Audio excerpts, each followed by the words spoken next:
You're listening to Cosmic Cousins Soul-Centered Astrology. For grounding your ass from all the new age sass. I am your host, Jeff Henshaw. Season 5 of Cosmic Cousins is dedicated to honoring the interconnectedness of our universal family through embodied health, self-discovery, and deeper learning.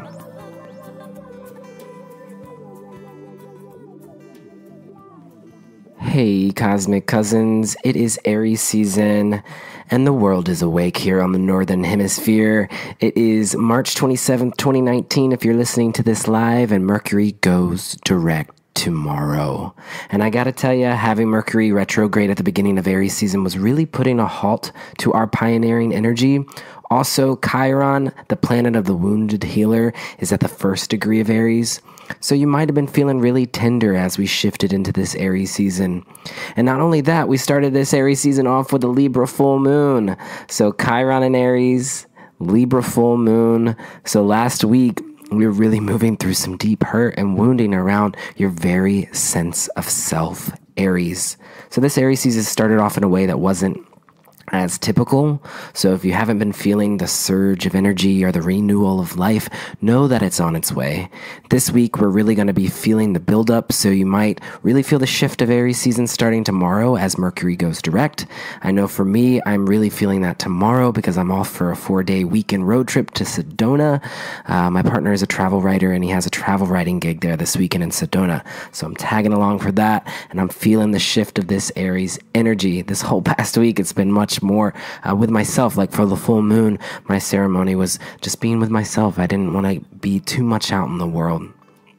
So you can write down the phrase I am this time of year. This is the phrase for Aries. I have here on my whiteboard, I am healthy, I am beautiful, I am happy, I am overflowing with gratitude. And just by shifting from the phrase Pisces, right, is I release or I believe, shifting into this I am, it's really giving us a taste of that potent dose of medicine that Aries has to offer us. And feel into it. Enjoy it.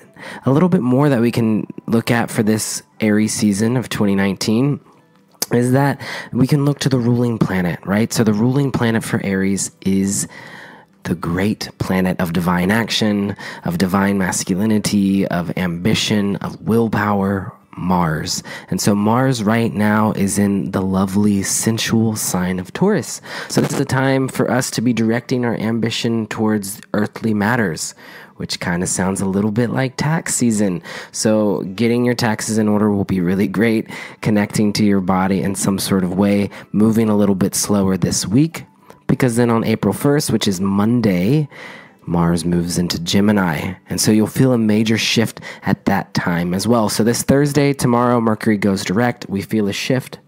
We're coming out of that like turned up energy. I think of Aries, you can use the Emperor in the tarot, so it felt like the Emperor reversed to have Mercury retrograde at the beginning. But now we're upriding the Aries energy. We're upriding the Knight of Wands. And then on Aries 1st, on April 1st, we're moving from Mars into Gemini. And so then it's full on inspiration, new ideas, the desire to communicate. So really get the taxes done this weekend, really gift yourself to be in leisure this weekend. And then come Monday, it's full force ahead. And then the rest of Aries season and April, we're really going to be gifted with that opportunity for social expansion, to plant seeds of ambition for the remainder of the year. Aries season is setting us up for the rest of the year. This is the new year. And so the new moon, it's setting us up nicely, which is April 5th, which is next Friday. And I'll remind you of that next week. And so that's a little update on what's going on in the sky. But the rest of the episode is a deep dive into Aries. And so let's go ahead and ground our ass from all the new age sass by bringing our awareness to our bodies and to our breath for a little embodied health.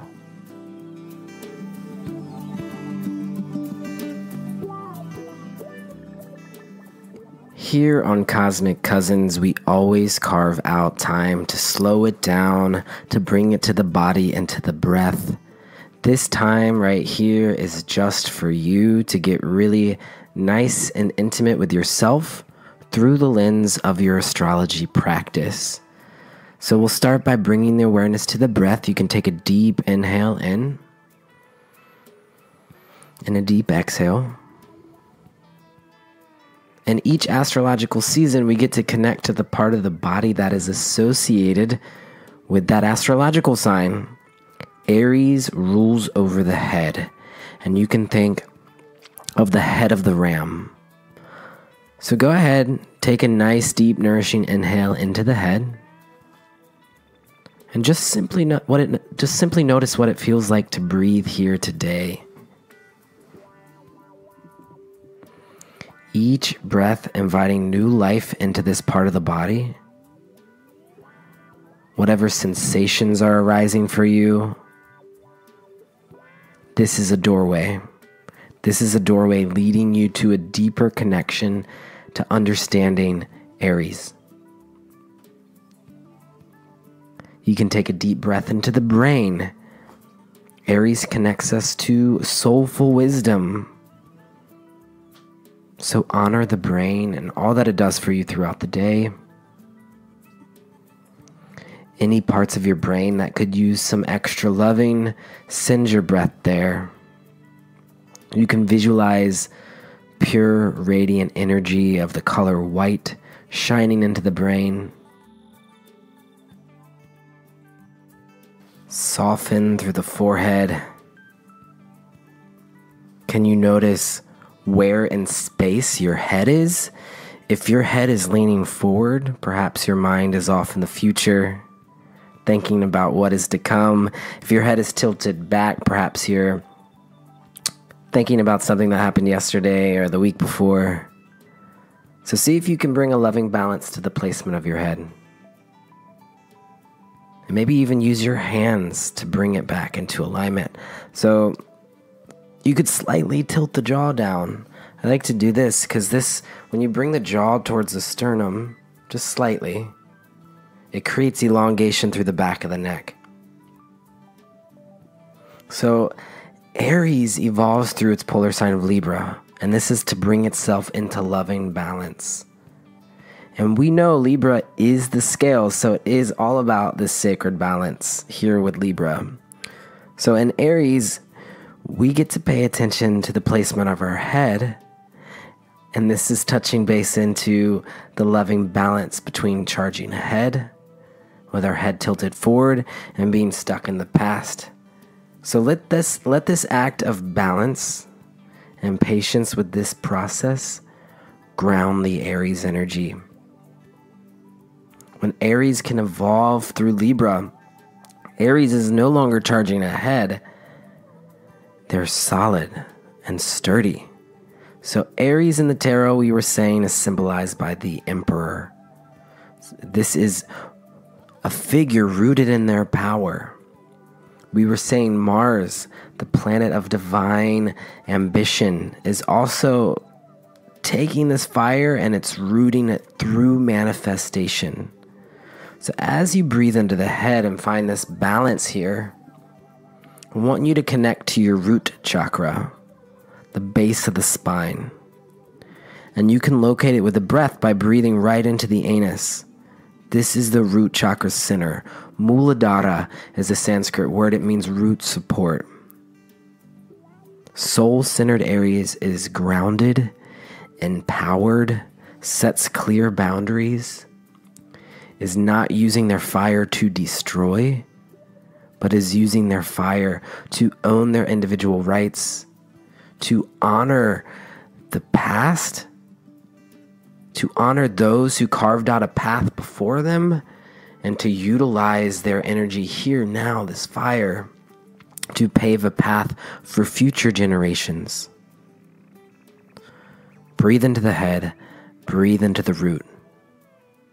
Connect to the phrase, I am. And you can say it to yourself, I am. You'll start with just those two words, but see if there's another word that wants to come naturally. I am healthy. I am holy. Any word that is coming to you now, trust in it. I'm excited. I'm grateful. Say it to yourself. Breathe it into the root. Breathe it into the head. Breathe it into every cell in your body.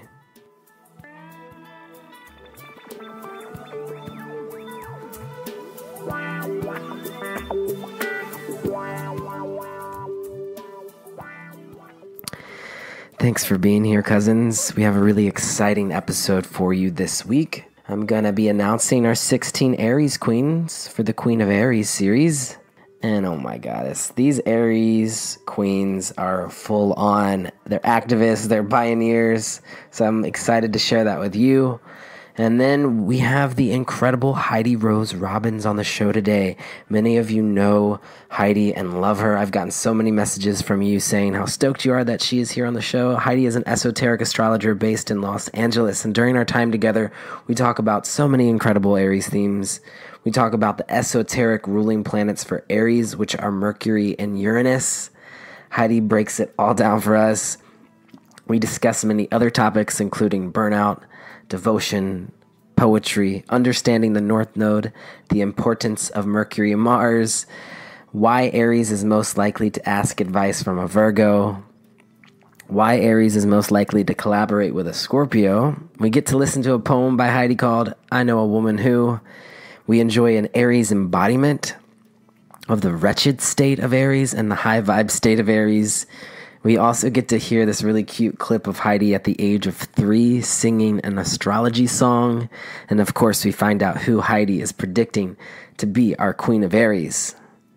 So, before we get into this week's episode, I have a few announcements for you. So, I am a professional working astrologer. I offer 90-minute MP3 recordings.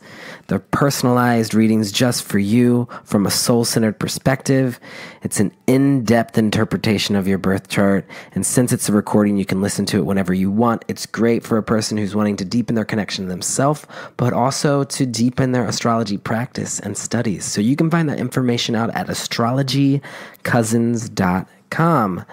Also, there is a Patreon for the show. Since this show is coming to you free of charge each week, it is brought to you by our Patreon supporters.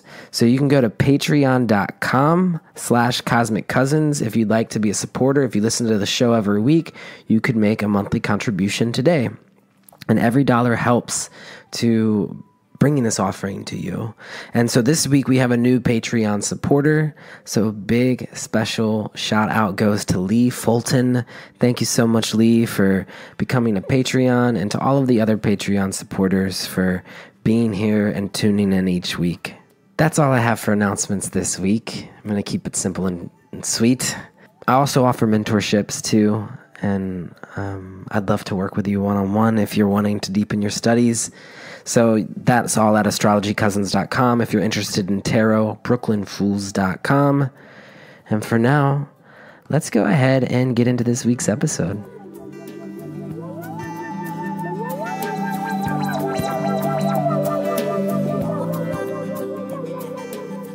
So here on Cosmic Cousins, we've been working on a series, a project called the Queen of the Zodiac, and it started in Taurus season, and we've crowned a queen for each astrological sign. And now we have finally made it all the way to the end of this series for our final Zodiac Queen, and we could say that we're saving the best for last, Queen of Aries. It's kind of fun because Aries normally comes first, so having us wait all the way until the end is really giving us this new take on the astrological wheel, is giving us this grand finale feel. So Aries, the love warrior, is acting with divine intention to empower the collectives to step into their rights as individuals. And so this is going to be a really tough one, and I don't think Mars would want it any other way. And so let's go ahead and announce our 16 Aries Queens. We have Aretha Franklin, Mariah Carey, Nancy Pelosi, Gloria Steinem, Yayoi Kusama, Wangari Maathai, Billie Holiday, Selena, Maya Angelou, Dolores Huerta, Bessie Smith, Loretta Lynn, Celine Dion, Betty Davis, Lady Gaga, and Diana Ross. Yeah. So you'll notice all of these women are very fierce. There's more singers in our Aries bracket than any other season, and there were many actresses I could have included in this Aries tournament, but our Aries singers are all incredibly legendary, and I couldn't not give them a shot to the title of Queen. So we'll be exploring that over the next few weeks. At the end of Aries season, we will be crowning our Queen of Aries. And so to find out what happens, you can follow along on the Instagram for the show, which is cosmic.cousins. Or you can just keep tuning into the show and I'll keep you abreast. And for now, let's go ahead and we'll tune into this incredible conversation with the lovely Heidi Rose Robbins.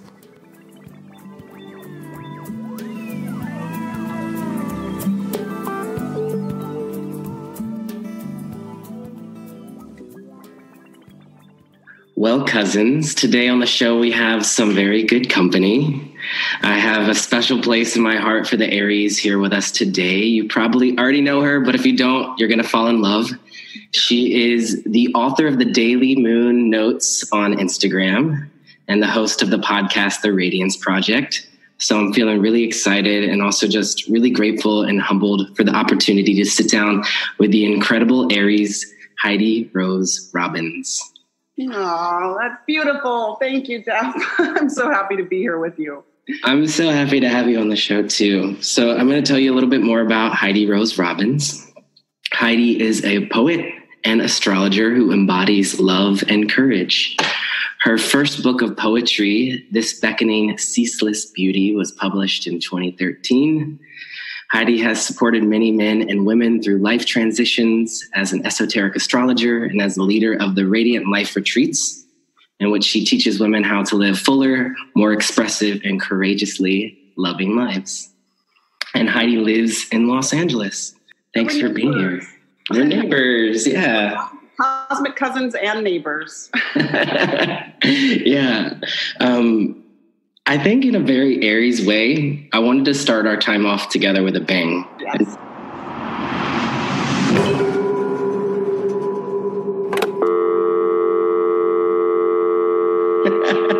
Are you there, Heidi?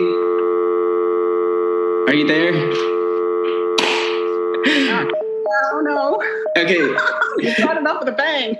I'm a Mercury retrograde bang. So here we are gathering Mercury retrograde, and I realized was on the wrong router connection. So that's our bang. But the other bang, I wanted to listen to an incredible and heartfelt, inspiring poem that you wrote and performed on TEDx. Oh my gosh. And it's called I Know a Woman. And so TEDx says it's an invitation, a celebration, a truth-telling, and a call to gather. And it was written for all the women who gather across the globe to bring the light. So I thought we'd listen to that now. Beautiful.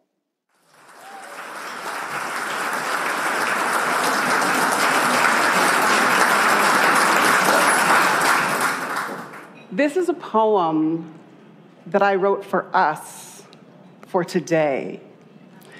And it's called I Know a Woman Who.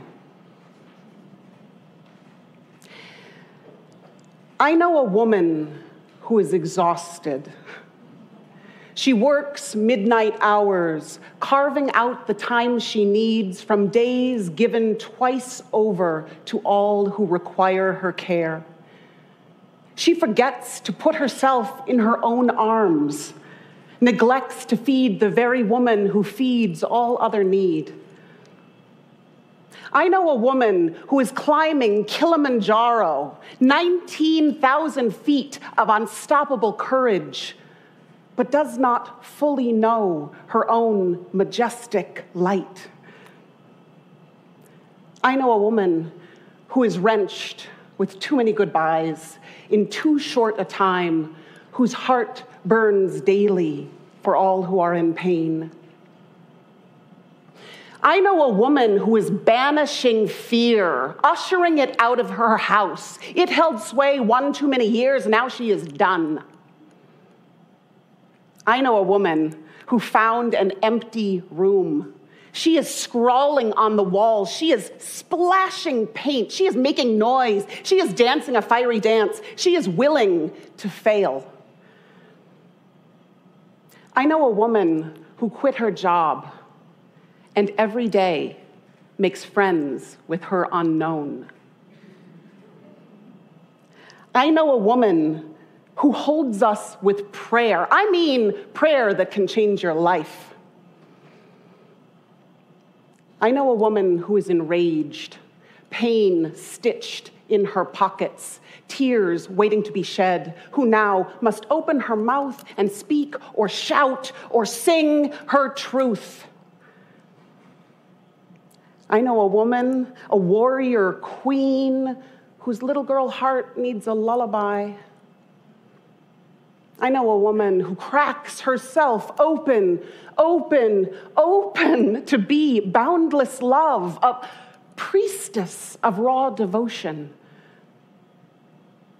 I know a woman who lost her son, but gained her voice to let loose a fury of light upon the world. You know a woman. We know a woman struggling to grow her radiance, the flame of her heart burning away who she is not. Our stories together hold back the darkness. Our struggles together wrestle fear into light.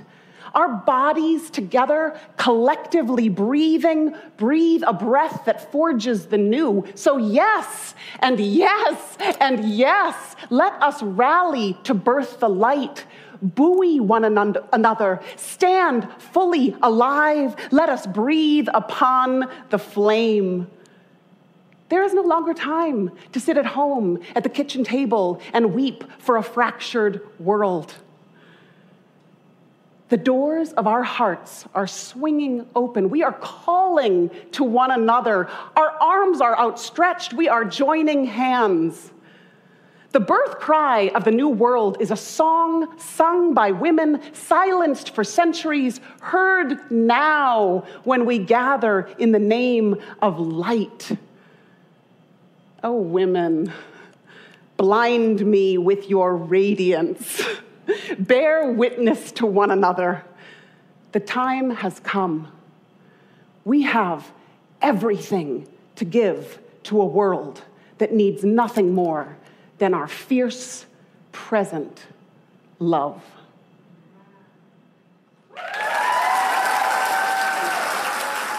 I haven't listened to that in a long while from that day, that particular day. That was a very, very potent day. Yeah. What was it like for you to listen to it now in the context of Aries season and being here to talk about Aries and yourself? Yeah, well, it's I do hear the Aries, that's for sure, and I can hear the heightened day, and I can hear, that was. I remember being quite nervous on that day and feeling like I really had to show up on that day and wanted to carry a certain energy of fire and hope and encouragement. And yeah, I mean, sometimes listening to your own self, it's like, oh, it's a lot. That's a lot to take in. But I stand behind it. Mm-hmm. I stand behind it. Yeah. And we all stand behind you too. I was like moved to tears.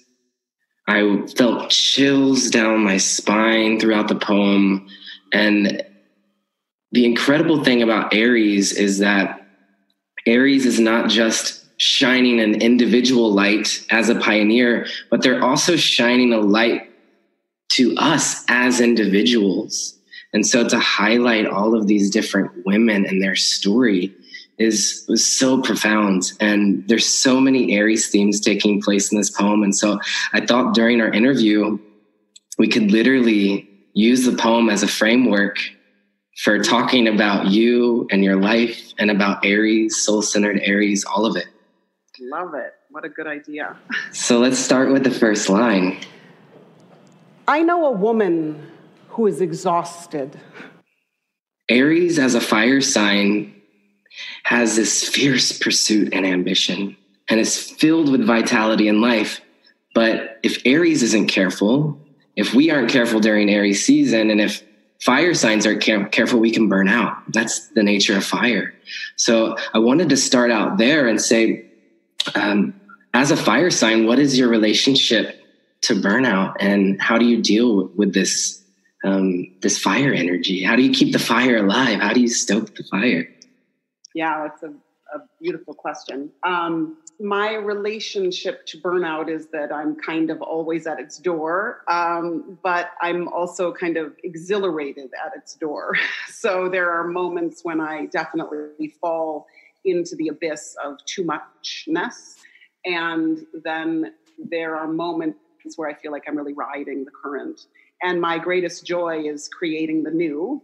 And my greatest joy is, I loved how you said that, Jeff. I loved the idea that the Aries speaks to the individual, you know? And so anytime I'm discovering something about myself, my greatest joy is then to inspire it in others. So my coming forth, I want to inspire others to come forth. So when I feel that I'm doing that, then I just feel alive and exhilarated.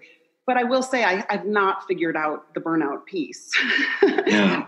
I was definitely, you know, my dad is an Aries as well, and I definitely learned a lot from him. And he never, I mean, he's me times 100, you know, so never stops. And I'm still trying to relearn that kind of softer, quieter, more receiving piece. And I think that's going to be my greatest line of growth in this lifetime, is figuring out that balance.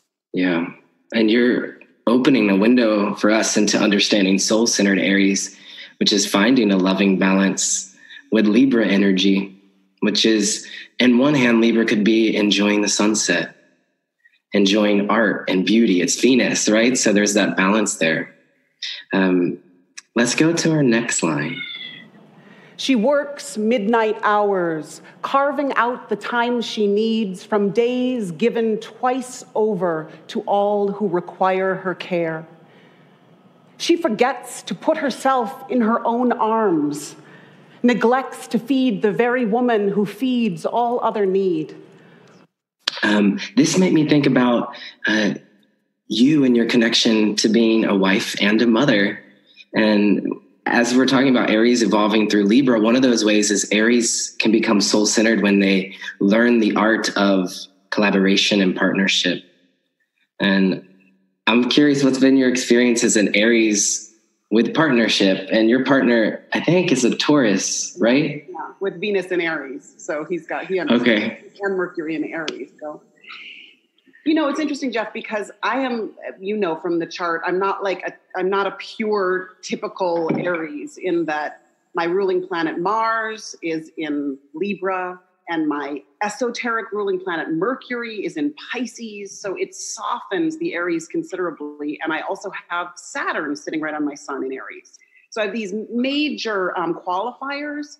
So I've always been a person that is invested in the other, and always been a person that, you know, wants to nourish and uplift the other. Having said that, there is a part of me that's like radically needing solitude and, you know, leave me alone. I've got to close the door and, you know, go work. Though I don't know that I give myself that space enough, right? So it's an interesting dance, because I do feel like I alternate. I seesaw between Aries and Libra. I definitely invest, and then I go, I need to go retreat for 5 days. Yeah. Well, I'm looking at your chart now, and your Mars is in Libra. Yes. So and that's your ruling planet. Yes, exactly. So knowing you and just like observing your beautiful offerings, it feels like the sun in Aries is like, you are shining this like fierce light that is also to individuals. You inspire us to be individuals. with your work with astrology have inspired me so much as an astrologer to step into my power and my voice. And when I see that the work that you're putting out in the world, I'm like, I can do it. And so Aries doesn't always have to be, and when we're talking about personality side of Aries, that's one thing. But when we're talking about what is Aries like mission, it is to inspire other people to step into their power as individuals. And I know for sure you've done that for me. But when we see your Mars, it's like how you're doing it, right? And so Mars in Libra is doing it through balance and collaboration and beauty. And I mean, you're like the queen of collaboration. I know you've teamed up with Adriana to teach workshops. You, even on your podcast, will have people on the show that you have really good conversation with. And I also love listening to when you have your really good friend on and you talk about astrology as well. So we feel this like strong Mars and Libra influence. And has that always been a part of your work, is like in some way, like finding like a loving collaboration with people? Yeah, I think that conversation, I have Mars in Libra in the 3rd house, right? So that conversation has always been there. It was kind of funny because it was when Uranus hit my Mars that I started the podcast and pretty much started the moon notes.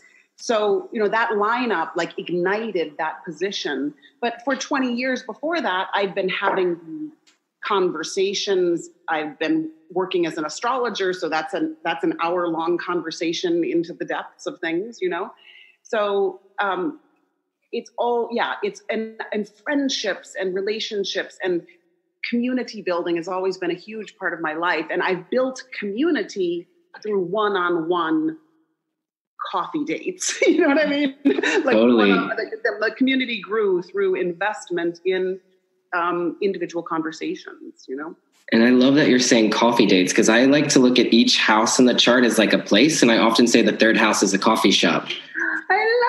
I love it. Yeah. And then, but your sun then is on the other side. It's in the 9th house, which is philosophy, we could say. So like shining the Aries light to philosophy, which feels very connected to your astrology. Yeah. And to me, the 9th house is also so much about the spiritual path, so much about inspiration. And so again, like my Aries energy goes towards inspiration, whether that's through poetry or whether it's through teaching astrology or whatever it is. It's like, how can we uplift all of us in this process? Mm-hmm. So we're already feeling how complex astrology is and how it's so important to know all of your planets and how they're coming together and doing a little cosmic dance. Let's go to the next line. I know a woman who is climbing Kilimanjaro, 19,000 feet of unstoppable courage, but does not fully know her own majestic light. Wow. Yeah, I actually wrote that for a friend and woman that's attended many Radiant Life retreats, and she is Leo rising. She's a Cancer with Leo rising, and she's very petite, but she's fierce. And you'd never know meeting her that she climbed Kilimanjaro, but she is like, there's got this inner quiet roar, So she's deeply inspiring in that way of what's possible. Mm-hmm. Yeah. Reading that and like thinking about Aries made me think of Aries is said to be athletic. Would you say this is true for you? I would say that I've never been an athlete, but I've always been a person that loves to move. But in more, I love my walks. I love yoga. But I've never been, the competitive edge physically has not been my thing. I used to love to dance. I would dance really like wildly as a teenager. Like that was like really Aries, but not so much the athlete. Well, even watching you read your poem on TEDx, which I'll put a link to it in the show notes. I highly recommend you actually watch the video as well. But there is like an athleticness to your performance, like whether it doesn't have to necessarily be like sports, but it felt physical to me. Agreed.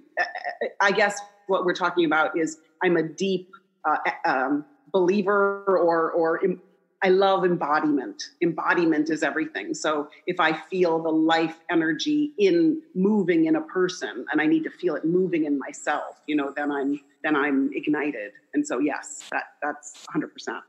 I love that like the word ignite there with the embodiment, because I think that gets us into understanding the Aries fire there.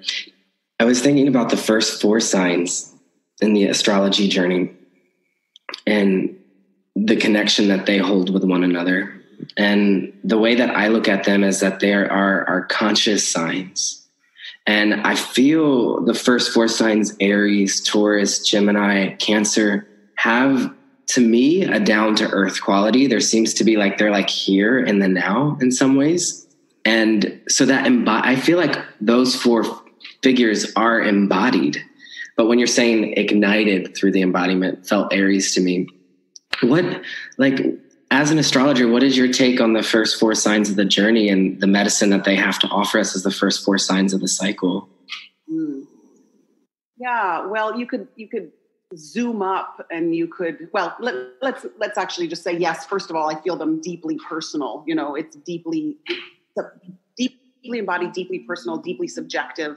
So Aries really does step through the door and say, here I am. And, and it's very tangible when somebody walks through a door. You feel their presence, you feel their arrival, you feel their hello.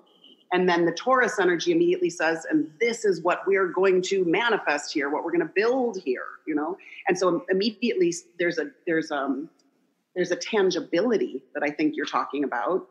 And Gemini kicks in and says, but why do this alone, right? And wants to have that stimulating conversation.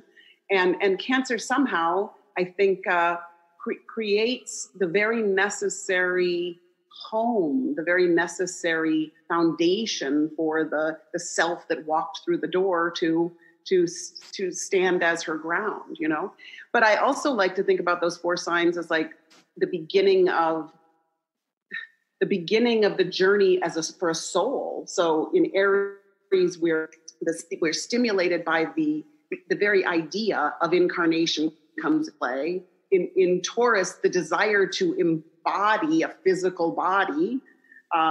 In Gemini, the mind comes to play, and in Cancer, we're actually given form. So, I mean, you can go through the entire zodiac and from a very larger perspective as well. Mm-hmm. Yeah. Just seeing you talk about it, you're embodying them so much. Yeah. And I want to talk to you about your embodiments, but I want to keep going through the poem because I have it for a different stanza. Good. This is my Virgo moon coming in here. I'm just like, I love your Virgo moon. It's so sweet. I know a woman who is wrenched with too many goodbyes in too short a time, whose heart burns daily for all who are in pain. Mm. Yeah. I mean, honestly, this whole poem is a reflection of my beloveds. Mm-hmm. And so this is a very Libran poem in some ways too, because it's a real deep dive into very specific relationships and the witnessing and the honoring and the loving in certain relationships. Mm. And so this was actually a Libran friend who I just watched say goodbye. But every time I tell a story, of course, every time we tell a story, we feel it in our own being as well. Mm-hmm. We prepare for it in our own being. Yeah. This one made me think of, it's important to include Aries in this talk with emotions too. And I know you said that was a Libra friend, but I was almost thinking of each of these women as an Aries in some way. And because when I was looking at each woman, because I typed all the lines out, I was actually even feeling how they line up with some of our Aries queens in the bracket. And so there is a sense that all of these women are reflective in everyone, and we can relate to each and every single one of them. And the thing is often I find in astrology, water signs are the ones associated with deep pain, emotions, sorrow, depression, saying too many goodbyes, those sort of things. but we know that all of us as humans experience that, and we all have these emotions. So what is it like for an Aries to work with emotions? And it doesn't necessarily have to be your own personal experience. I don't know, like what can we like talk about here with Aries and emotion and how they work through emotion? And like Aries can be sad too. They don't have to necessarily always be like fiery and angry, you know? Right. Yeah, it's a really beautiful question. The way that I begin to go into this is thinking about how Aries people often feel that it's very much a solo journey, or sometimes claim it as a solo journey, you know, and the pain comes in or the sadness comes in, or the emotion comes in when we allow ourselves to realize that it's not a solo journey. So, you know, either we suddenly realize we're on the path by ourselves and we're longing and we're, you know, grieving for those that we love and would like them closer, you know, that's a possibility. Or we realize we've totally isolated ourselves, you know. So there's something about that solitude of Aries that I think cracks us open a little bit, you know, around the feeling life. We reach a point where the solitude doesn't work. And that's why, as you so beautifully said earlier, you know, as we get to the soul-centered Aries, we have to weave in the other. Mm-hmm. Yeah. It's making me think of the phrase for Aries, which is, I am. And I even like for each astrology season that we move into, on my little like dry erase board in my room, I'll write the phrase and then I'll fill it in. And it was just so emboldening to like write, I am happy, I am healthy, I'm beautiful, I'm getting my finances in order. Like there's just so much empowerment with that. But I know from listening to your podcast that you also use, I think they're esoteric phrases. Yeah. Could you share with us what the one is for Aries? So in esoteric astrology, which is an astrology based on pretty much on the Alice Bailey book, Esoteric Astrology, and then Blavatsky as well, the Tibetan teacher gives a phrase for each sign. And the phrase for Aries is, I come forth, and from the plane of mind, I rule. And what's interesting is Mercury rules Aries at the esoteric. Oh, wow. Mercury, because it's not just the fight of Mars any longer. It's actually the power to seed the new thought. So the Mercury actually doesn't, if you're starting to operate from the level of the soul, you don't have to have the same kind of Martian struggle. And you can use the intuition and the intellect and the power of Mercury in a new way. So you come forth from the mental plane, and so even you saying, I am happy, I am fulfilled, these are ideas that then imbue our lives with potential and potency and help us unfold those things. Mm-hmm. So beautiful. And I can't wait to deepen my studies with esoteric astrology, because it is taking it to that next level, and it's bringing voice and vocabulary to like what I already feel. Yes. Because when I think of Aries, I think of it's this embodiment of soulful wisdom that is connecting us to our deeper knowings. Like that's what I always feel with it. Like I'm just thinking of Maya Angelou right now, for instance. Like just there's this soulful wisdom to it.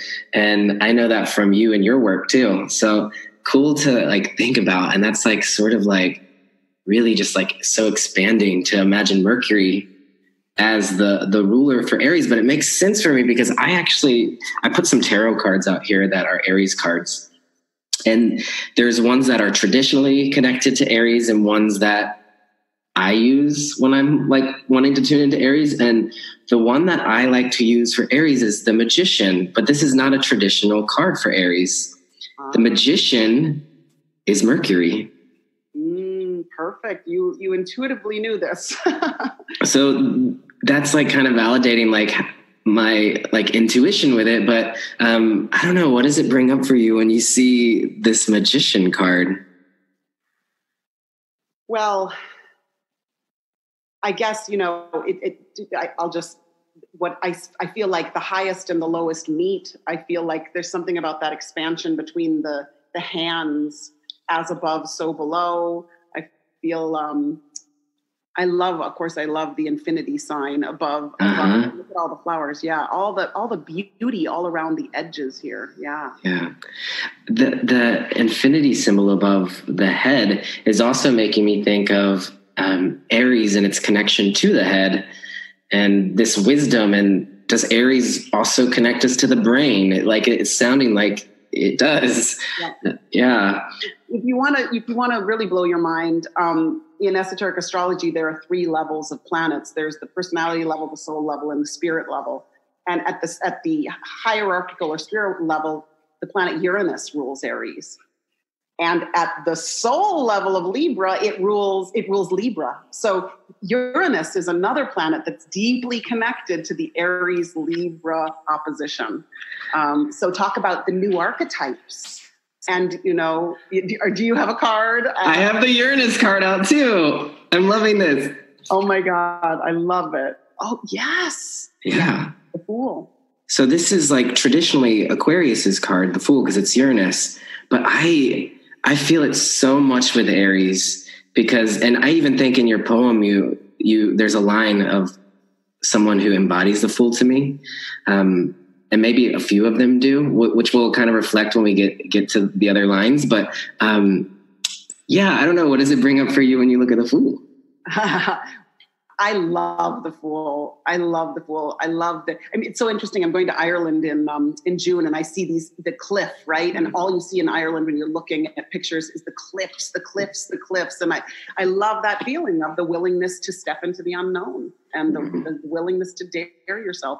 And it's so interesting because, so that's the card for Aquarius. So Aquarius, Aries, and Libra make this really potent triangle. And there's a whole, the science of triangles is amazing too. Like, how do these triplicities based on rulership all come together? But anyway, I get excited and yeah. Well, it's also kind of cool because I feel a deep resonance with Aquarius and Aries. There feels like a lot of overlap to me that it's hard for me to truly know how to articulate, but people actually mistake me for Aries often. And I do have my Mars in Aries. And a first house sun. Yeah. And Mercury in the first house too. That's pretty potent Aries energy. Totally. Do you have my chart up or did you memorize it? I do have it up and I did know it, but yeah. Not at least. Yeah. Well, Aries and Aquarius, they're the cutting edge. They're the new, they're the forerunners. They're bringing in the new energy, Mm-hmm. So absolutely. And they both value freedom. They both represent individuality, but perhaps in different ways. And I also was hearing, who's your friend that you have on for astrology talks? Oh, Ellen. Yeah. Yeah. So Ellen was saying that she was connecting Aries to bringing community together, and right, which you do. And then also you were talking a lot about how a lot of famous Aries figures have Mars in Aquarius, or they have something in Aquarius. So I was just wow, there's something here with Aquarius and Aries. And when I looked at the 16 Aquarius women and Queen of Aquarius, there were a lot of activists. Same way with Aries. There's that similar kind of moving forward energy. So, well, and look what you're doing. Look what you specifically are doing. You're bringing this. You're coming forward, Aries. I come forth through technology. That gorgeous Aquarius to share love, wisdom, to educate us. Aquarius is the water bearer and shares the love, wisdom that he knows. And you're doing this through the most cutting edge way. And you're using your Virgo gorgeous specificity and devotion through technology. It's you're absolutely combining Aries and Aquarius in what you're doing. It's beautiful. Well, my North Node is in Aries. So right. I'm continually meditating on Aries, and North Node, it would be cool for us to talk about, but North Node for me is the reason why I'm like sitting here today doing this work, is because my North Node is like, you gotta do it and put yourself out there and like, and embody it and be it and like, just do it.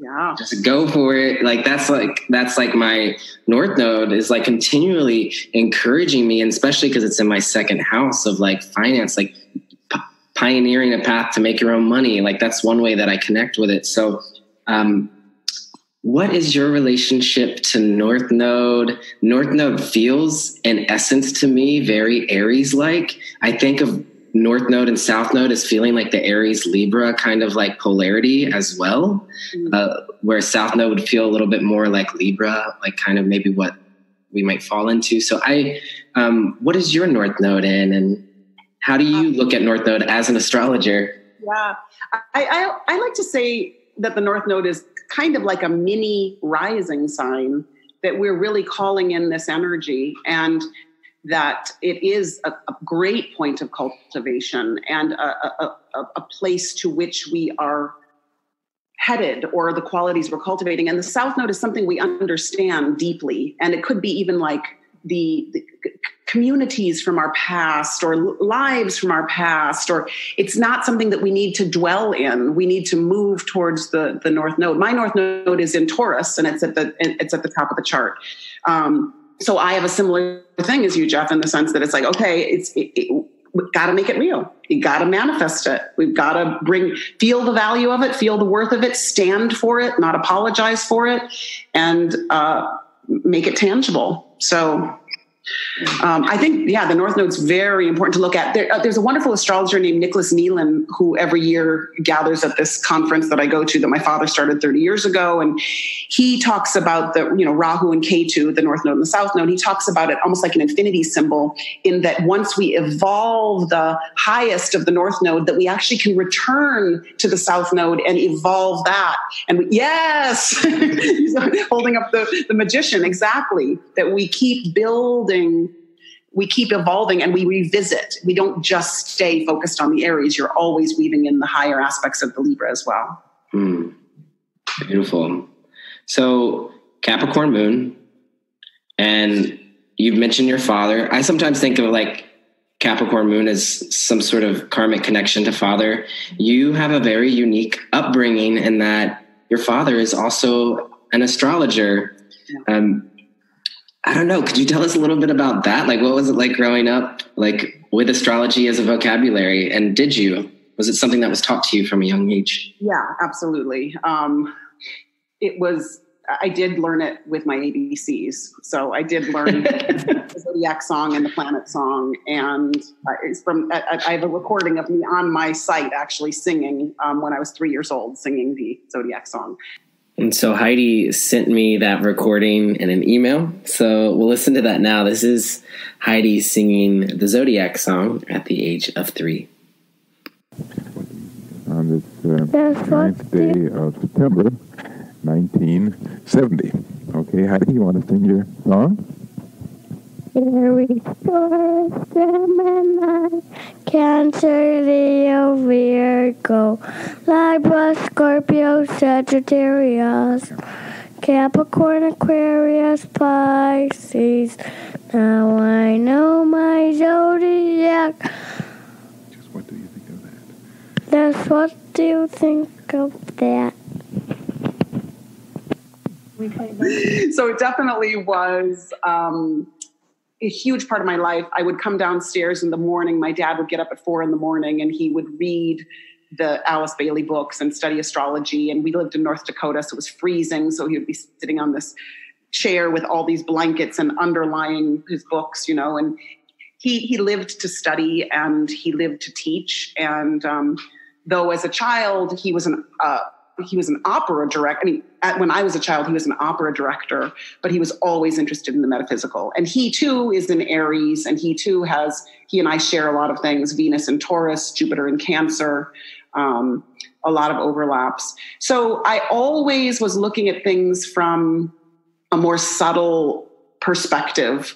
And he would say to me, Heidi, everything is in the all, he called it, the ALL. Everything is in all. This was when I was like 7 or 8 years old. And I would say, is a couch in the all? And he would say, yes. Is a tree in the all? So he was starting this whole, he was planting the seed of the oneness of all of us. And so, I mean, as a teenager, he would speak to me about my friends, my boyfriends, oh, he's a Cancer, oh, she's a Taurus, and would plant that. But then at about 18 years old, I decided I wanted to study myself. And from that point on, he helped me a lot. Of course, I got to meet all kinds of amazing astrologers through him. And, it's been an incredible blessing to have him as a father. And I've always felt a very age-old connection with him. And, I just feel blessed. Mm-hmm. Yeah. Our next line here, I know a woman who found an empty room. I think this might have been the one that felt like the fool to me because it's like a clean slate. I know a woman who found an empty room. She is scrawling on the walls. She is splashing paint. She is making noise. She is dancing a fiery dance. She is willing to fail.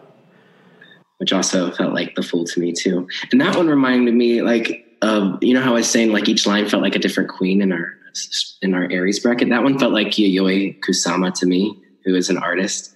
Yes. But this one was making me think of creativity and the creative process. And we know that you're incredibly creative. And one of the ways that manifests for you is through poetry.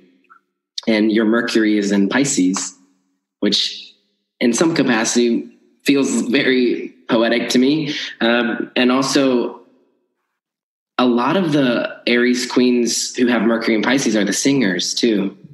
Like Aretha Franklin, Maya Angelou as a poet, Lady Gaga, like a lot of them have Mercury in Pisces. And so there are different ways as Aries that we can be embodied. And from my understanding is that the Mercury will always be either in your sign, the sign before, or the sign just after. So it kind of separates Aries into 3 different categories. So you fall into the Aries Sun Mercury in Pisces category. And has poetry always been a part of your life? I know you're a poet. You also love poetry. You read it on your podcast. Yeah. It has. It always has. I think I started writing poetry and playing. I would write poetry and play the piano, like compose sort of, I don't know, some underlying music for the poems. So yeah, I was writing from a young age. I also was always loving acting and theater from a young age. So that idea of performance, the idea of words imbued with feeling, always touched me deeply. And I went on the journey of the acting route for many, many years, until maybe my mid-20s. And since then, the poetry has really taken the place of that, the theater and the acting. But it's so nourishing for me to get to share language that's imbued with love and that's imbued with light and that's imbued with encouragement. And that's the kind of poetry that or that names a feeling so particularly that it starts to set it free, even if it's a darker or more difficult feeling, that the words around it somehow liberate it. So I would say in 2010, interestingly, I had a huge kind of downpouring of lots of poetry. And since then, particularly in the last 9 years, it's been a everyday thing for me. Mm-hmm. Yeah. And Neptune's been in Pisces since 2011 too. So, do you work with like any other planets? Like, do you find a connection to ones that aren't your ruling planets? Oh yeah. I think that's the delicious thing that we can do, right? Like, I think we could do a meditation on every single planet. I have a deep connection with Venus and Taurus at the top of my chart. Also I guess even just the placement of the planet, as Venus being so elevated, that's so key for me. Beauty, light, Taurus as the great sign of light.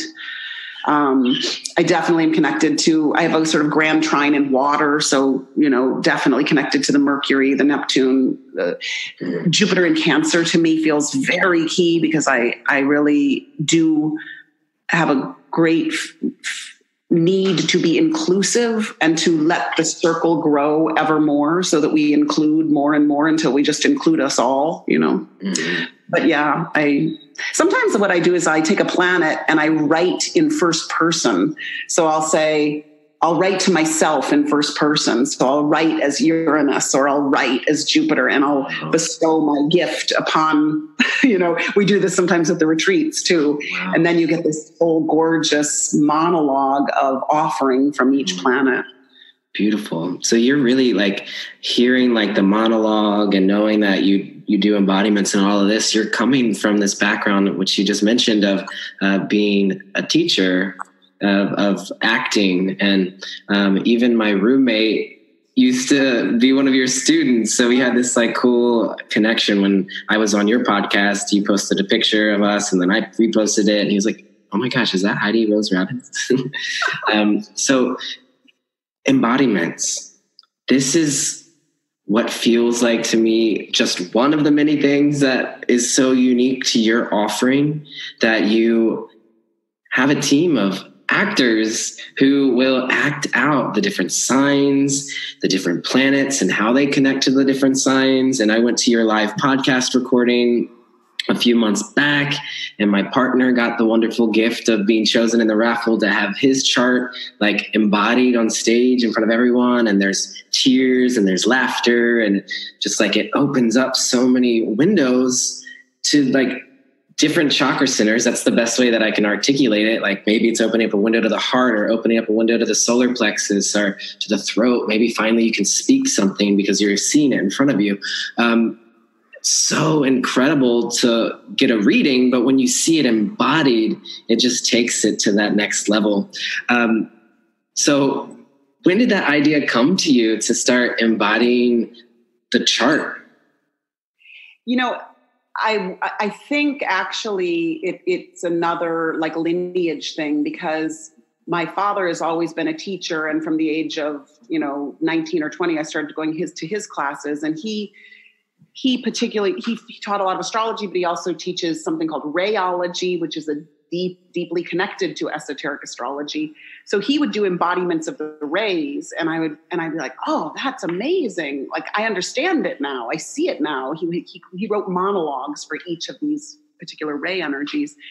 And I think at some point I must have just said, what does, my two paths crossed, right? The spiritual and the artistic. And once they crossed, they just have danced together ever since. And so, I've been doing these Radiant Life retreats now for 10 years. And that is a huge part of the retreats, is learning by being on our feet. And we do have wonderful people that have been embodying for years, but everyone gets on their feet, and everyone understands the energies, and everyone gets to participate in what is it to embody my, Venus in Taurus or whatever it is. So it's a whole different way of learning that cracks us open in a pretty profound way. Yeah. And the way that you do it is you get the person's birth chart, and then you have a huddle with all the actors for a moment. And that was one of my favorite parts to see. It felt like watching like Mad TV or something. It's like little skits. So incredible. Check out Radiant Life Retreats if you're wanting to learn more about the embodiment of your chart. And if you want a little taste of it, I'll also put a link to the YouTube videos. You have a video for each astrological sign, and it's so helpful. And I've gone back a few times to watch them, and I'll usually at the start of each season watch that sign. So I watched the Aries one a few days ago. Which, do you think we could listen to that one on this episode? Sure. Yeah. So we'll drop that one in now. I come forth, and from the plane of mind, I rule. So this is what Heidi refers to as the wretched state. Hey! I'm ready to go. I'm so excited. This is going to be the most fun. Wait a second. Wait, what are you doing? What are you doing? Okay. I thought I told you that I wanted to get here first. Well, yeah, I can wait. How long do you want me to wait? 5 minutes? 5 minutes? It's going to be over. I have a lot of things to do. I want to be the first in line. Okay. You know what? I don't need you. I'm not going to go with you. I'm going to go by myself. I can't stand this. And you know what? You are so annoying to me that when I come back, I'm going to smash your head in because you just wasted my entire morning. And now we shift into high vibe Aries. Me? Here? I'm willing to do it. I don't mind going by myself. I'm ready to do it. I think that I have a lot of great ideas. And to tell you the truth, I can't wait to get out there. I can't wait to get out there with the spark that I have built and ready to do it.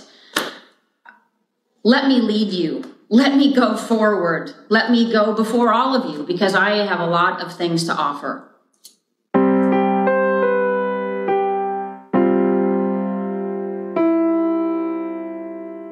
Yeah. Do you remember who did the Aries? Oh, yes. My dear friend Elizabeth Rayner, who has an Aries moon. Okay. And we did all of these embodiments on one day. We filmed them all. And she, of course, started with the Aries one. And I remember her just really wrestling with starting, having to dare to be the one to get in front of the camera first. And they were all improvised.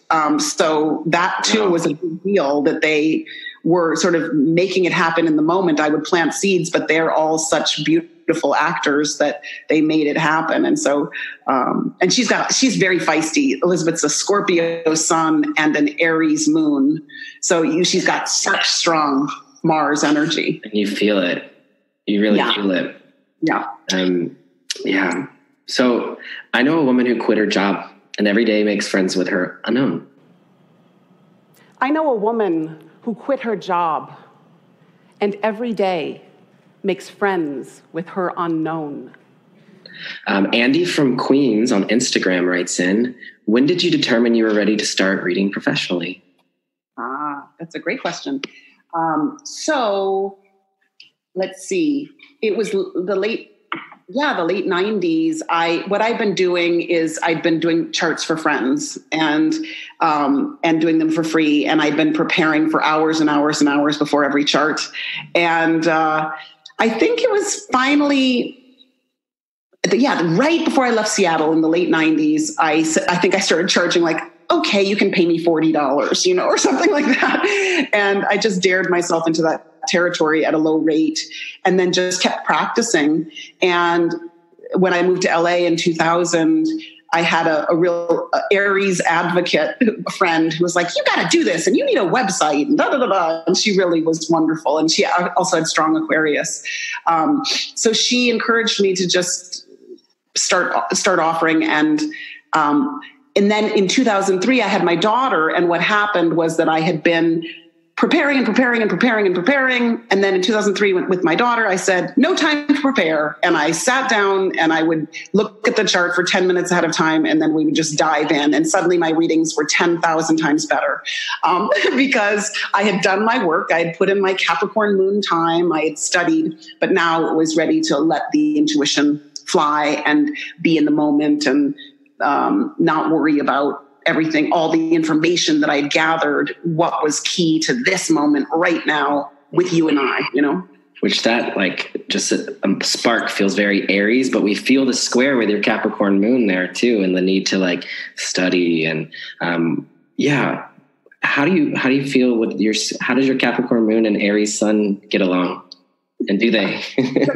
The Virgo moon and your Aquarius sun get along. Yeah, totally. It's similar because the Capricorn moon, look, I've been a teacher my whole life and I have always been a person that over prepares and up until very recently has always wrestled with the fear of not being ready enough, And then the Aries part just is for goodness sake, just dive in, just see who's there, just begin, right? But the Capricorn Moon has given me a hard time, but also I did my due diligence. I climbed the mountain, I studied, and now I can really let the Aries have more say. I can really trust jumping off the cliff. I can really trust that moment of not knowing, because I knew because I created so much structure along the way. Mm-hmm.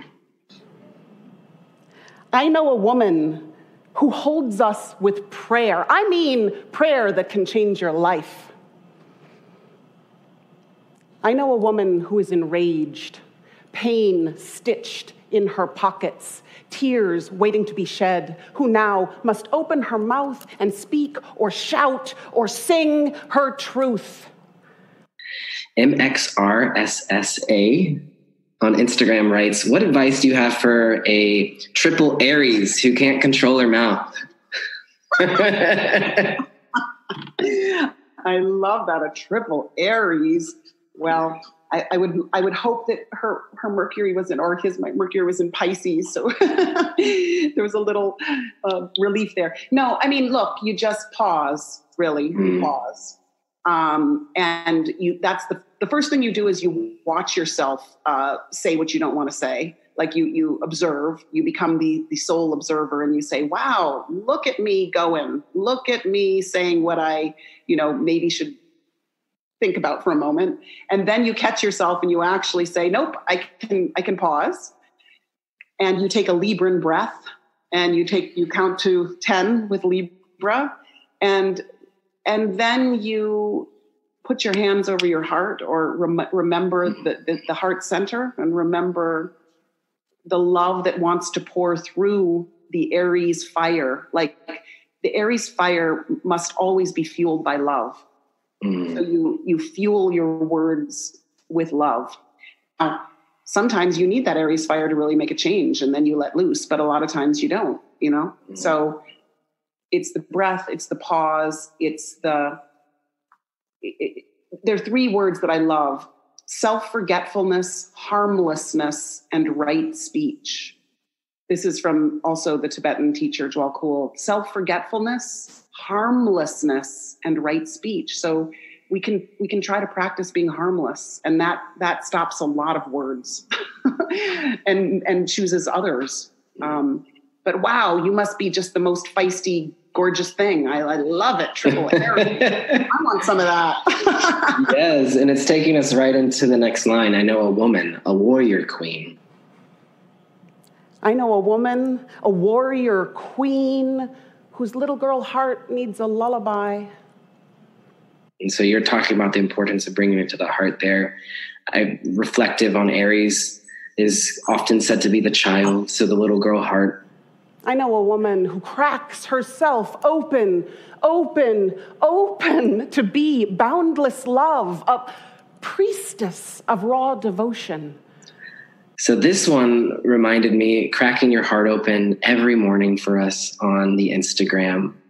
Being a high priestess of raw devotion reminds me of your moon notes. The high priestess feels like the moon, raw devotion, like you're showing up every day for us. And so Earth and Fire Tarot on Instagram writes, what inspires you as you write your moon notes each morning? Oh. So, the moon notes started a year and a half ago, just very by mistake almost. I was sitting in my armchair, and I said to myself, I noticed the moon was in Cancer. And I said, let's just write a few words about that on Instagram. And I'd barely gotten underway with Instagram, and suddenly everyone was responding. And I thought, I'll just continue. And I've continued every morning, and it's been this amazing practice. It's been this amazing devotion. And what inspires me is that I get to take a breath, and I get to say, well, how am I? And how can I share very specifically, what is personal becomes universal. So if I can tell my truth personally, if I can dare to share the vulnerability, or dare to share the broken places, or dare to share the anger, or dare to share the joy. Sometimes it's scary to share the joy because people want to go, well, who are you to feel that way? If dare to share that, then I hope that it wakes something up in others, right? So the inspiration is healing for all. It's for my own self, and it's for everyone that shows up and reads and is willing to participate with me. And it's been one of the greatest joys of my life doing these moon notes. I mean, it's blown me away how people have shown up to participate. I know a woman who lost her son, but gained her voice to let loose a fury of light upon the world. You know a woman. We know a woman struggling to grow her radiance, the flame of her heart burning away who she is not. Our stories together hold back the darkness. Our struggles together wrestle fear into light. So the word radiance you use in this poem, and this is a big part of your work with your podcast and your retreats. It's part of your titles.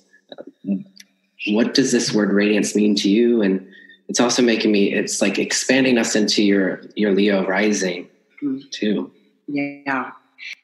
You know, one of my great teachers has also been a woman named Sophia Diaz, who's a yoga teacher. And early on working with her, I remember just having sort of bodily reactions to the way that she talked about love and to the way she talked about the power of the heart. And I remember her saying, you know, the power of the heart is equal to 10,000 suns.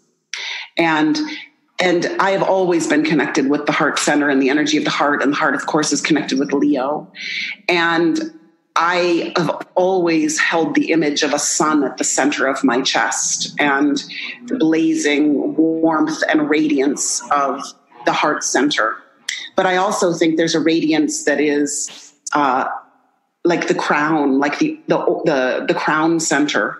So really, as what we're doing, I believe, as we are walking this spiritual path, is that we are building ever increasing light in our beings, and we are becoming more light.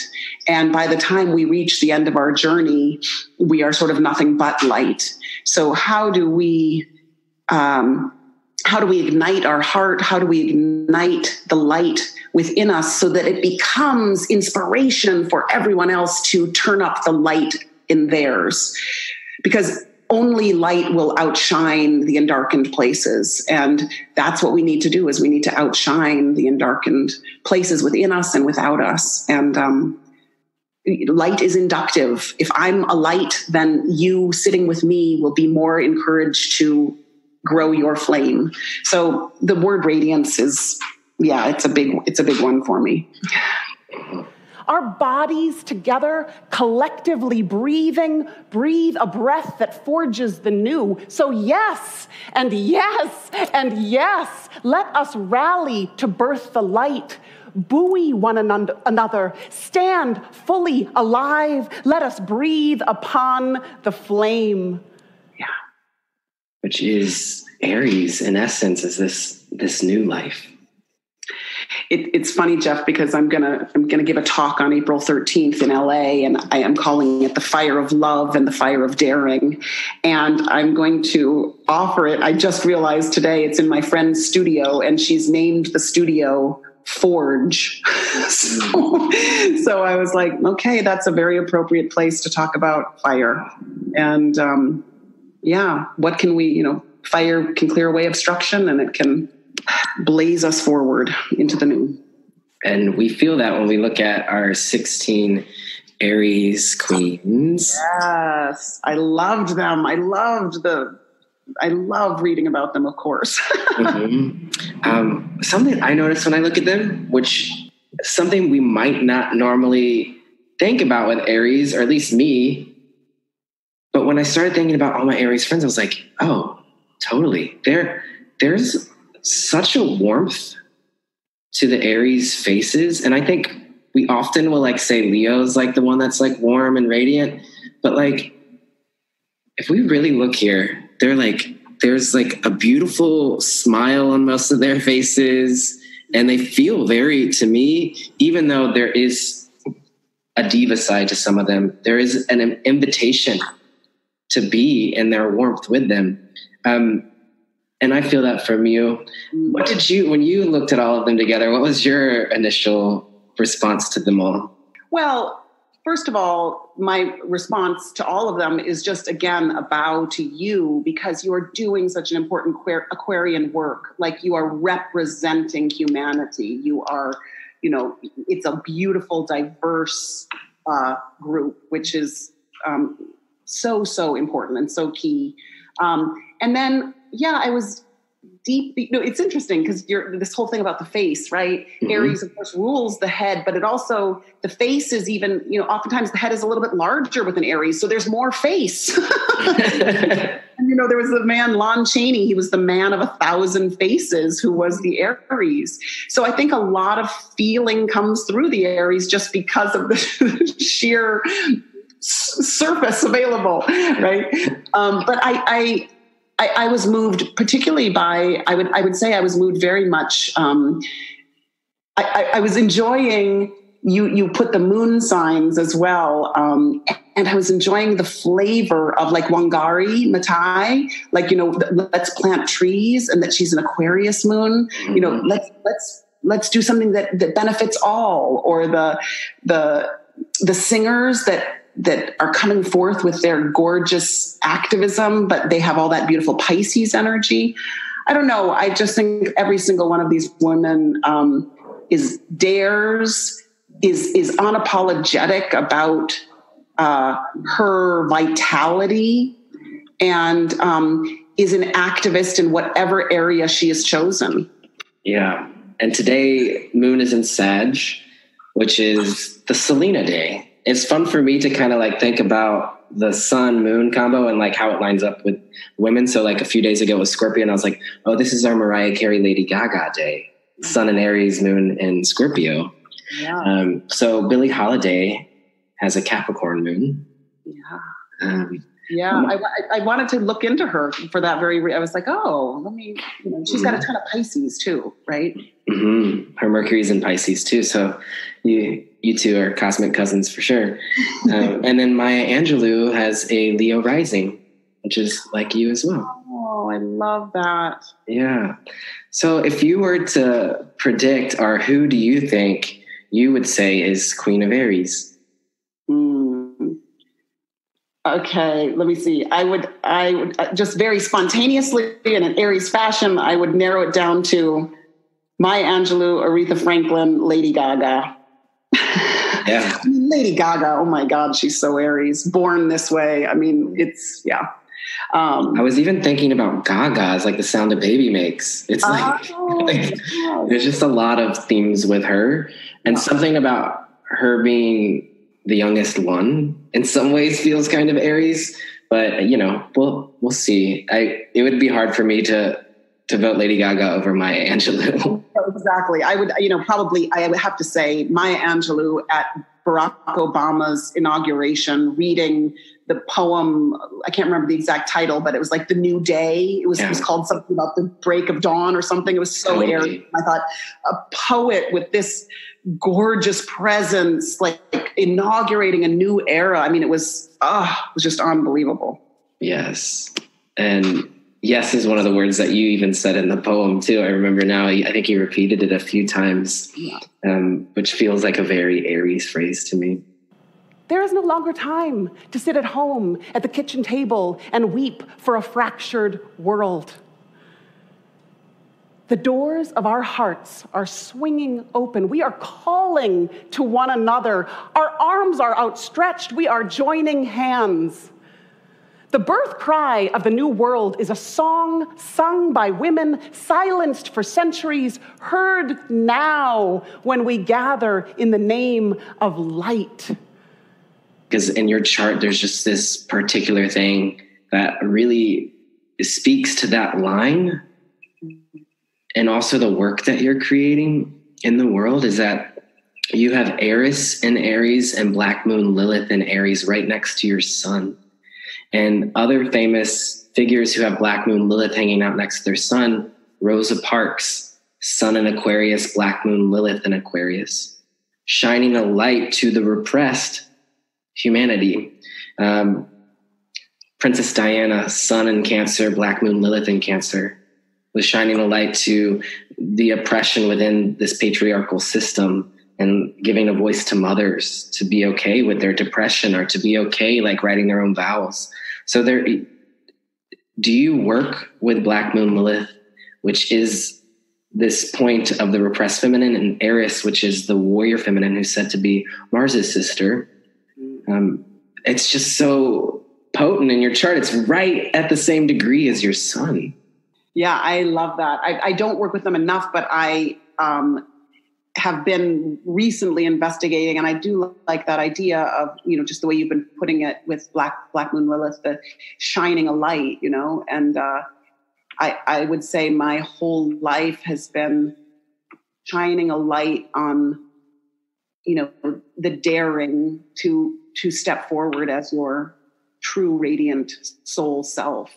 And I've had a lot to overcome around that, just inwardly, just all the inner obstructions we put between ourselves and the full radiance we have to offer. And so I think I do want to investigate that more deeply, and because the Aries in a way cheers, forges forward no matter what shadow or hesitation is there.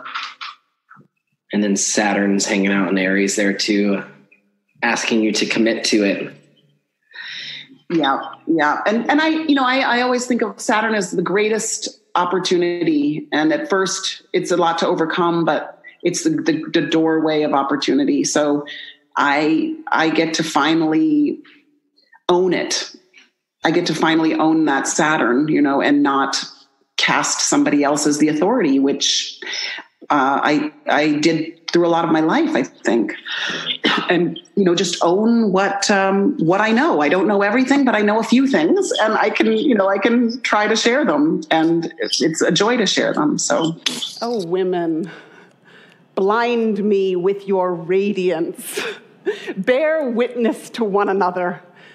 The time has come. We have everything to give to a world that needs nothing more than our fierce, present love.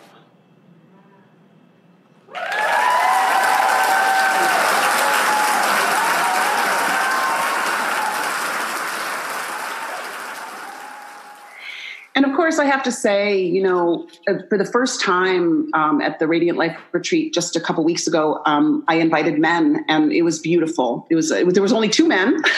They were brave men, but they were amazing. And when I listen to this poem now, of course, you're doing such an amazing job about shining the light on the queens and focusing on the feminine, but I really feel this poem in a broader perspective as the divine feminine in all of us. So we all join hands in the name of the divine feminine, and we step forward and offer our gifts. And it feels very important to me that though this poem was addressing a room full of women, that we have to start thinking of ourselves as souls, and the gender becomes more and more irrelevant. Yes. So to close our time out together, we do a little thing on the show called Cosmic Slip and Slide. And so it's just a 60-second game. And I was wondering if you're up for the Cosmic Slip and Slide Challenge. I am. Okay. So I'm going to pull up a timer here. There's no right or wrong answer, by the way. It's just your own personal experience. So there's 60 seconds on the clock, and we'll start now. Besides a ram, what animal do you associate with Aries? So bad. Let's say a dog. What chakra center feels the most Aries? Oh, head center, crown. What poem to you feels the most Aries? There is a poem that John O'Donohue wrote about beginnings that is so quintessentially Aries, and I think it's called For the Beginning. Which astrological sign is Aries most likely to collaborate with? Scorpio. fill in the blank. Aries will love you forever if you give her lots of space. And then, which astrological sign is Aries most likely to ask for advice? Virgo. If Aries were one word, what would Aries be? Ignite. And we're right at time. I love when you said Virgo. Why do you think Aries would ask Virgo for advice? Well, okay, because first of all, esoterically, again, they have the Mercury connection. And so they can really deeply trust each other, because a Virgo will always improve what Aries leaps into, and an Aries will always encourage a Virgo not to be too perfectionist. Mm-hmm. So, I think they have great gifts for one another. Mm-hmm. And then you said Aries is most likely to collaborate with a Scorpio. I just think I always see this again and again. Just there's an intensity and like the vitality of Mars connecting them. There's a feistiness. And I know that Libra would be a more obvious answer, but there's kind of a charge to the Aries Scorpio. And again, I think it's that link of Mars. Mm-hmm. Yeah. And I love with these two signs, because you're reflecting upon something that I've been really fascinated by as of late, which is not the polar sign, but the two signs that are on both sides of the polar sign. Yeah. Because they are not only opposite to the sun sign, but they aren't on the same life path. So they bring a new perspective. Virgo bringing in earth and mutable energy, and Scorpio bringing water and fixed energy to the cardinal fire energy of Aries. So I love that. And that's, I think, is called the finger of God or the point of fate or something like that. A yod or a yod. I think a yod. But finger of God. Absolutely. And those, that's the inconjunct. So I do think it's like if you and I are looking at each other and then there's somebody on either side of you that trying to get my attention, but I'm looking at you, it's that kind of energy that is beckoning, but not quite in focus. And I do think that's really worth looking at. Mm-hmm. Can I just say before you finish that I just want to say how lucky we all are to have you out there doing what you're doing, and you are doing such important work, and you are doing it with so much devotion and such a meticulous care, and you are really truly embodying this beautiful Aquarian spirit that you're educating people in astrology, and I love to listen to your podcasts. I mean, I've been studying astrology my whole life, but you carry such a love and devotion, and you take your time in a way that allows us to digest and assimilate and understand it anew. So keep doing what you're doing, because you're out there, you're at the cutting edge, and you're teaching a lot of people the best of astrology. Thank you so much for saying that. And during Aries season, we can all really benefit by allowing ourselves to receive. Yes. So thank you for saying that. And just true heartfelt connection with you and your work. And I feel the same way about your work. You've been such an inspiration to me. So to have you on the show is truly such a gift, and your embodiment of soulful wisdom that's connecting us to our higher truths, our deeper knowings, to our radiant selves, and your pioneering spirit in doing that is such high vibe Aries, and you are a Queen of Aries yourself too. Just big love to you. And also there's a little dog on the Fool card, which you said Aries is like a dog. So I love that. And I'm going to think about that today. I'm going to go on a walk after this and maybe look out for some dogs. So. Yay. Yeah. Well, I can't wait to talk with you again soon. You'll come back on the Radiance Project. And thanks so much for having me on. Yeah. Big love to you. Love. Big love.